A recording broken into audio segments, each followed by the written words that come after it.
नमस्कार दोस्तों, स्वागत है आपका आज के डिस्कशन में। चलिए स्टार्ट करते हैं आज का डिस्कशन। पहला खबर है वर्ल्ड पॉपुलेशन डे के बारे में। तो ये प्रत्येक साल 11 जुलाई को मनाया जाता है। इसकी क्या उपयोगिता है? तो इससे जो है gender equality, sustainable development, family planning, population related concerns के बारे में जागरूकता फैलाई जाती है। यह एक प्लेटफॉर्म प्रोवाइड करता है सरकार को, ऑर्गेनाइजेशन को और पीपल को कि वो इन सारी समस्याओं के बारे में एक साथ एक मंच पे डिस्कशन कर सकें। 2024 वर्ल्ड पॉपुलेशन डे की थीम है leave no one behind, count everyone. Leave no one behind, count everyone. World population day जो है पहली बार मनाया गया था 1989 में, 1989 में। और इसमें जो है 90 देश पार्टिसिपेट करते हैं, यानी कि इसमें पार्टिसिपेट करते हैं 90 देश। इंडिया जो है वो वर्ल्ड का सबसे पॉपुलेशन वाला कंट्री है, जिसने चाइना को 2022 में रिप्लेस किया है। इसके पहले चाइना जो था वर्ल्ड का सबसे पॉपुलेशन वाला कंट्री था, लेकिन जुलाई 2024 तक भारत की जो जनसंख्या है वो 1.44 बिलियन है। 1.44 बिलियन है। इसके बाद चाइना, भारत के बाद चाइना आता है, और चाइना के बाद जो है वो आपको अमेरिका आता है। जो ग्लोबल पॉपुलेशन है उसका हाफ, यानी कि आधा जो पॉपुलेशन है वो आपको अफ्रीका कॉन्टिनेंटल से आता है। और 2050 तक ऐसा अनुमान लगाया जा रहा है कि जो पॉपुलेशन ग्रोथ है वो सबसे ज़्यादा होगा अफ्रीका में 2050 तक। अगला खबर है इग्ला एस के बारे में। क्या है? तो ये एक पोर्टेबल एयर डिफेंस सिस्टम है, जो कि man portable air defence system है। Man portable air defence system है जिसको रसिया के द्वारा डेवलप किया गया है। यह हैंड हेल्ड डिफेंस सिस्टम है। इसको आप हाथ में रख के और ऑपरेट कर सकते हैं। जो इंडिविजुअल भी कर सकता है और क्रू का भी मेंबर कर सकता है। ये डिज़ाइन किया गया है bring down to low flying aircraft.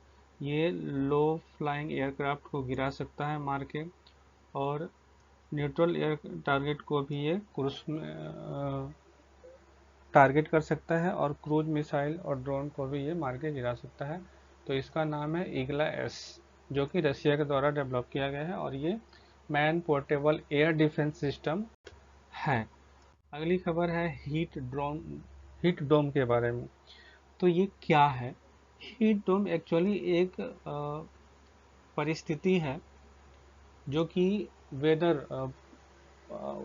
पर्यावरण की परिस्थिति है, जो कि होता है कि जो वायु जो है, हवा जो है, हाई प्रेशर जब उस पर होता है, हवा जब गर्म होती है तो ऊपर जाती है। जब trap warm like not pot, जब हवा गर्म होती है तो ऊपर जाती है, लेकिन ऊपर से अभी और हवा आ रही है तो वो जो वातावरण में चौक कर जाती है। ठीक है। ये गर्म हवा जो है वो ऊपर उठती है, और आकाश में क्लियर क्लाउड होने की वजह से ये जो है ये ठंडी होने लगती है, और इसके बाद से ये जो है काउंटलेस कंडेंसेस आउट हो जाता है। ये हाई प्रेशर जो है अलाउ करता है सनलाइट को to reach the earth, with result is more warming and drying of soil. जो सूर्य का प्रकाश है वो नीचे जब आता है तो एक तो नीचे से गर्म है, ऊपर से गर्मी आ रहा है, तो जो जो प्रेशर है, जो क्लाउड है, जो इन्वायरमेंट है, वो ऑटोमेटिक और गर्म हो जाता है। तो ये हीट डोम की परिस्थिति कहलाती है। ठीक है। अगला खबर है कि बोरहोल जियोफिजिक्स रिसर्च लेबोरेटरी के बारे में है। ये एक संस्था है जो कि करद महाराष्ट्र में स्थित है, और इसको भारत सरकार ने एक प्रोजेक्ट दिया है, deep drilling program. Deep drilling program, ये डीप ड्रिलिंग प्रोग्राम क्या है? ये जो पृथ्वी है, पृथ्वी की जो कोर एरिया है उसके बारे में खोज करने के लिए, कोर एरिया को, कोर के बारे में खोज करने के लिए ड्रिलिंग करके उसके अंदर क्या क्या चीज़ें हैं, तो क्या क्या परिस्थितियां हैं, उनकी खोज करने के लिए, ड्रिलिंग का काम करने के लिए डीप ड्रिलिंग प्रोग्राम चलाया गया, और इसको दिया गया है बोरहेल जियोफिजिक्स रिसर्च लेबोरेटरी को, यानी कि BGRL को। ठीक है, और ये कहाँ है? महाराष्ट्र के करद में है। ये जो है आपको स्पेशलाइज इंस्टीट्यूट है जो कि मिनिस्ट्री ऑफ अर्थ साइंस के अंडर काम करता है, और ये डीप ड्रिलिंग प्रोग्राम को एग्जीक्यूट कर रहा है। The BGRL aim is to drill earth crust. ये पृथ्वी के क्रस्ट को 6 किलोमीटर तक, पृथ्वी के क्रस्ट को 6 किलोमीटर अंदर तक वो ड्रिल करेंगे, और उसके बाद उसको स्टडी करेंगे, और उसके बाद जो उसमें जो भी रिजल्ट्स आएंगे उसके बारे में उसकी समीक्षा की जाएगी, और क्यों अर्थ क्यों बार बार आ रहे हैं। जो ये इसमें दिया है कि एरिया में दिया गया है कि ये एरिया आपको रिसर्च करना है, यहीं पे खुदाई करना है। तो ये दिया हुआ है महाराष्ट्र के कोन्या वर्ना रीजन को चुना गया है, क्योंकि यहाँ जो है फ्रिक्वेंटली भूकंप के झटके महसूस किए जा रहे हैं। तो वो क्यों हो रहे हैं इसके बारे में डीप ड्रिलिंग प्रोग्राम के तहत जो BGRL है उनको रिसर्च करने के लिए दिया गया है, और ये 6 किलोमीटर अंदर तक जाके ड्रिलिंग करेंगे और उसको खोज करेंगे कि इसमें आखिर ऐसी परिस्थितियां क्यों बन रही हैं। BGRL है, BGRL जो है उसने 3 किलोमीटर जो है वो पायलट प्रोजेक्ट के तौर पे खुदाई कर लिया है, जो है खुदाई कर लिया है। और science, ministry of earth science जो है वो 6 किलोमीटर के टारगेट इनको दिया है, और इनको ये पूरा करना है। ठीक है, अगली खबर है आर्टिकल 131। आर्टिकल 131, तो आर्टिकल 131 क्या है? तो ये सुप्रीम कोर्ट को एक पावर देता है। सुप्रीम कोर्ट का जो है वो पावर है, सुप्रीम कोर्ट को ये पावर देता है कि वो राज्यों और केंद्र के बीच के संबंधों के बारे में अपनी राय दे सकता है। प्राथमिक जो है वो पावर है। ठीक है, ये न्यूज़ किस लिए चर्चा में है? तो पश्चिम बंगाल ने एक सूट फाइल किया है सुप्रीम कोर्ट में, और उसने कहा है कि केंद्र सरकार की CBI जो है वो हमारे बिना कंसेंट के हमारे राज्य में आके और केस का इन्वेस्टिगेशन कर रही है, जो कि संवैधानिक ढांचे के खिलाफ है। और इस के लिए सुप्रीम कोर्ट ने कहा कि हाँ, ये संवैधानिक ढांचे का खिलाफ है, और हम इसको देखेंगे कि इसमें क्या क्या चीज़ें जो है वो देखने वाली हैं। तो इसमें क्या है कि CBI जो है उसको स्टेट का कंसेंट लेना पड़ता है। ठीक है, आर्टिकल 131 के बारे में किया जाए तो ये deal with the supreme court original जुडिक्शन in a dispute between the central and more state.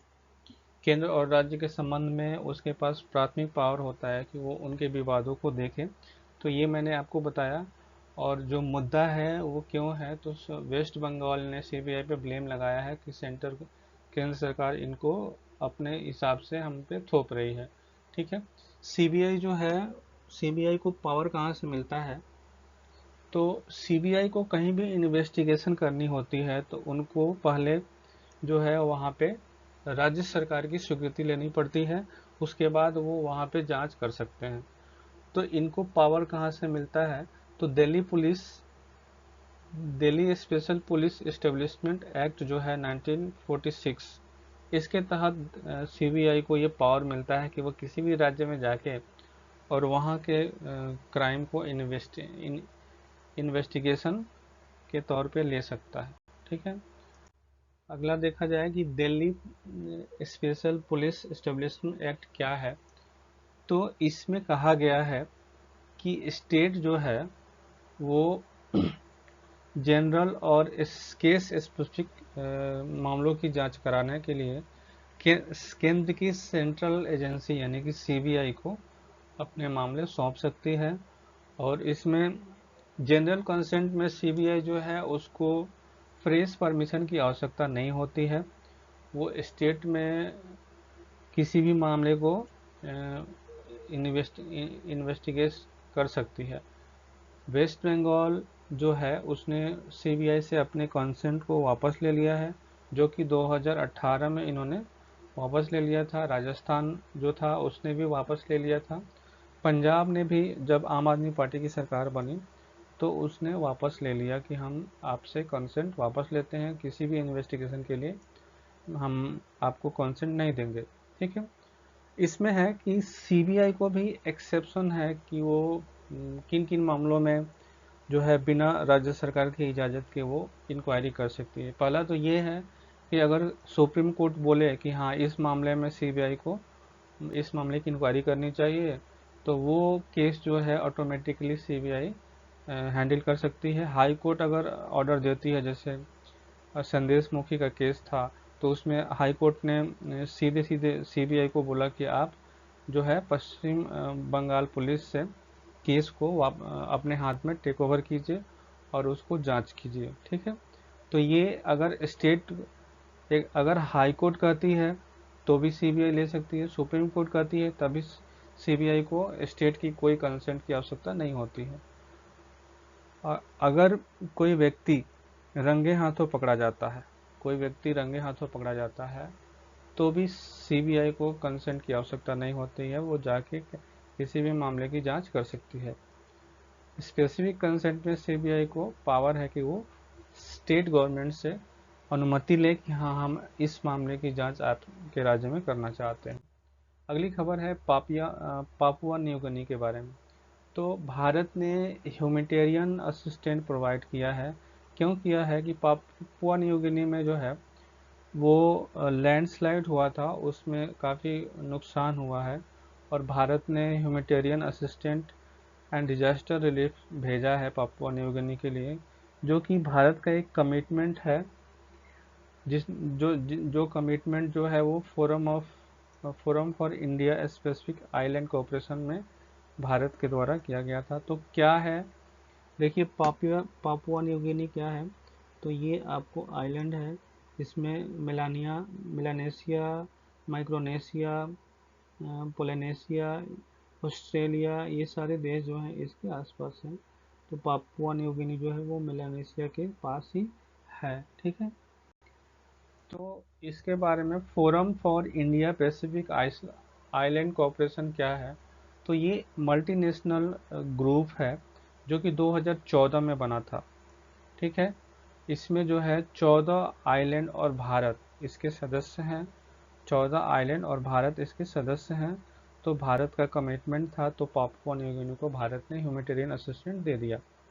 14 island में आपको Cook Island, Fiji, Kiribati, Marshall Island, Micronesia, Nauru, Niue, Samoa, Solomon Island, Palau, Papua New Guinea, Tonga, Tuvalu and Vanuatu, इनका क्या है, इसका उद्देश्य forum for India Pacific island cooperation का उद्देश्य है कि ये व्यापार और निवेश के संदर्भ में बिजनेस एक्सचेंज सुविधा को एक साथ साझा करेंगे।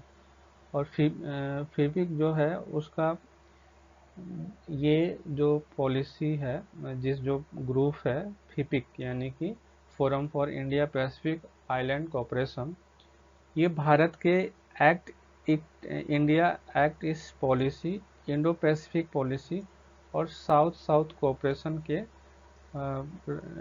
पॉलिसी का एक पार्ट है। इसके तहत इसको वरीयता दी गई है।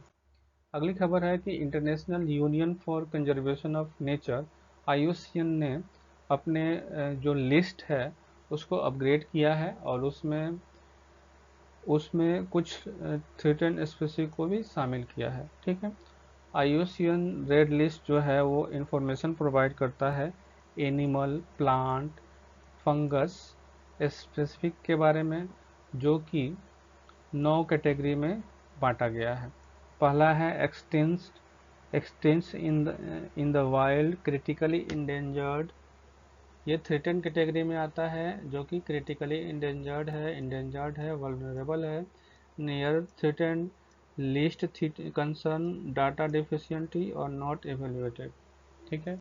इस रिपोर्ट में कहा गया है कि ला गोमेरा जियांट लिजार्ड जो है, इसके स्टेटस में जो है वो इम्प्रूवमेंट हुआ है और ये क्रिटिकली इंडेंजर से इंडेंजर श्रेणी में आ गया है, जो कि पाया जाता है कैनरी आइलैंड में। ठीक है। और ये अपडेटेड स्पीशीज है, जो कि कुछ खास काम का नहीं है। अगली खबर है digital economy report 2024। Digital economy report 2024, और ये जारी किया जाता है इवेंट ट्रेड एंड डेवलपमेंट के द्वारा। इवेंट ट्रेड एंड डेवलपमेंट के द्वारा जारी किया जाता है। इस रिपोर्ट में कहा गया है कि 2005 में जो है 1 बिलियन इंटरनेट यूजर थे, जो कि 2023 में 5.4 बिलियन बढ़कर हो गए हैं। 2005 में 1 बिलियन थे और 2023 की रिपोर्ट के अनुसार 5.4 बिलियन हो गए हैं। इसमें पर्यावरण पर पड़ने वाले प्रभाव की चर्चा की गई है। सबसे पहले ग्रीन हाउस इमिशन। तो सबसे पहले आईसीटी सेक्टर जो है, उससे क्या होता है कि उसको एनर्जी चाहिए, इलेक्ट्रिसिटी चाहिए, और इलेक्ट्रिसिटी का प्रोडक्शन होता है ग्रीन हाउस गैस के थोड़ा। ठीक है। तो 1.5 से 3.2% of global green house emission जो है वो बढ़ा है 2020 में। ई वेस्ट की मात्रा बढ़ी है। Increase in online shoppers had led 30% rise in global related waste from 2010 to 2022, जो कि 10.5 मिलियन टन्स ग्लोबली बढ़ गया है। 30% बढ़ा है। पहले 2010 में जितना था उसमें 30% का इजाफा हुआ है, और ये बढ़ के हो गया है 10.5 मिलियन टन्स। वाटर फुटप्रिंट, जो डाटा सेंटर्स होते हैं उनको इलेक्ट्रिसिटी तो चाहिए, लेकिन उनको ठंडा रखने के लिए पानी भी चाहिए। तो पानी की खपत बढ़ी है और वाटर क्राइसिस बढ़ रहा है, तो वो ये एक चिंता का विषय है। 2022 में ग्लोबल डाटा सेंटर ने 460 टेराबाइट्स आवर जो है वो कंज्यूम किया है, और ये जो है डबल हो जाएगा 2026 तक बताया जा रहा है। Supply of critical minerals, demand for minerals required for digital like graphite, lithium, cobalt surge by 500% by 2050। अब जितना डिजिटलाइजेशन बढ़ रहा है, उतना ग्रेफाइट, लिथियम, कोबाल्ट इत्यादि चीज़ों की मांग जो है वो बढ़ रही है। ठीक है। ग्रेफाइट की मांग बढ़ रही है, लिथियम की मांग बढ़ रही है, कोबाल्ट की मांग बढ़ रही है। क्यों? क्योंकि बैटरी चाहिए। लिथियम से बैटरी बनता है, ग्रेफाइट से आपको उसके पार्ट्स बनते हैं।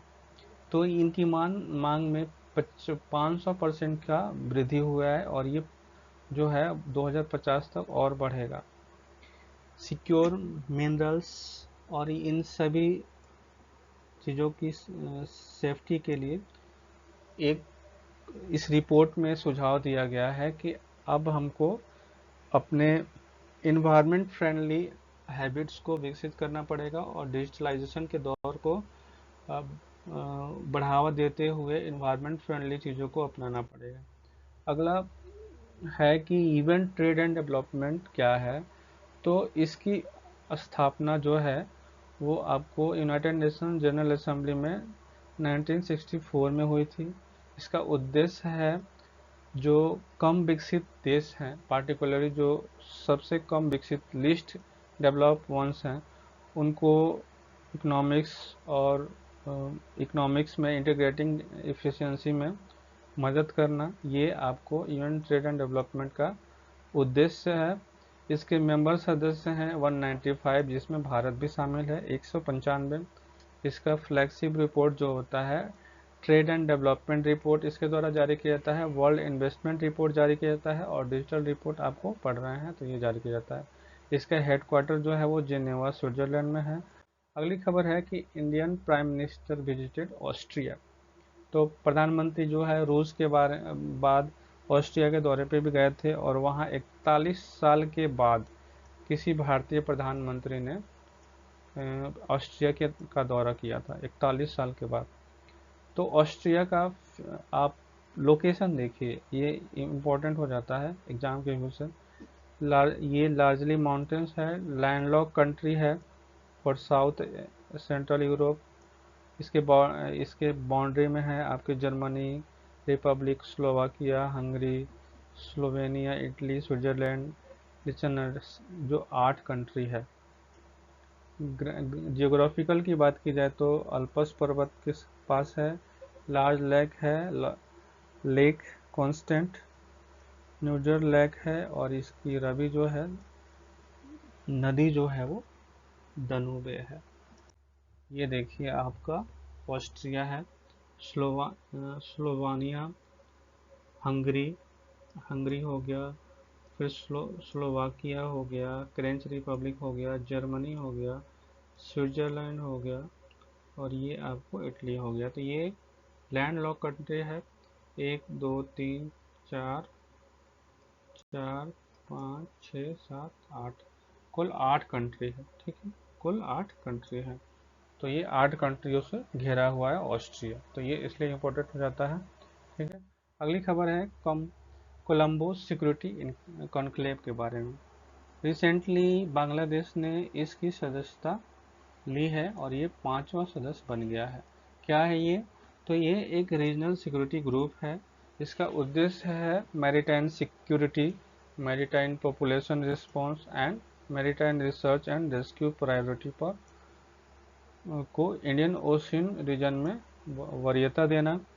इसका गठन जो है वो 2011 में हुआ था, ट्राइलेटरल मैरीटाइम सिक्योरिटी ग्रुप के तौर पे, जिसमें भारत, श्रीलंका और मालदीव सदस्य थे।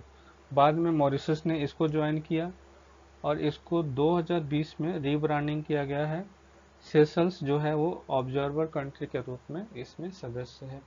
तो कोलंबो सिक्योरिटी कॉन्क्लेव जो है उसमें बांग्लादेश ने 5वें सदस्य के रूप में सदस्यता ग्रहण की है। 4 सदस्य कौन कौन से हैं? तो भारत, श्रीलंका, मालदीव और मॉरिशस। भारत, श्रीलंका, मालदीव, मॉरिशस, और 5वां जो है वो बांग्लादेश हो गया। और ये सेशल जो है वो ऑब्जर्वर कंट्री है। ठीक है, म्यूचुअल रिकॉग्नाइजेशन एग्रीमेंट, MRA, ये क्या है? तो MRA जो है उसको ताइवान ने लागू किया है। तो ये क्या है? ये लैंडमार्क अचीवमेंट है, फर्स्ट बायलैटरल एग्रीमेंट है फॉर ऑर्गेनिक प्रोडक्ट। भारत के साथ ये पहला एक एग्रीमेंट है जो कि ऑर्गेनिक प्रोडक्ट को बढ़ावा देगा। इम्प्लीमेंटेशन एजेंसी इसमें है, भारत में इसकी इम्प्लीमेंटेशन एजेंसी है agriculture and processed food products export development authority. Agriculture and processed food products export development authority.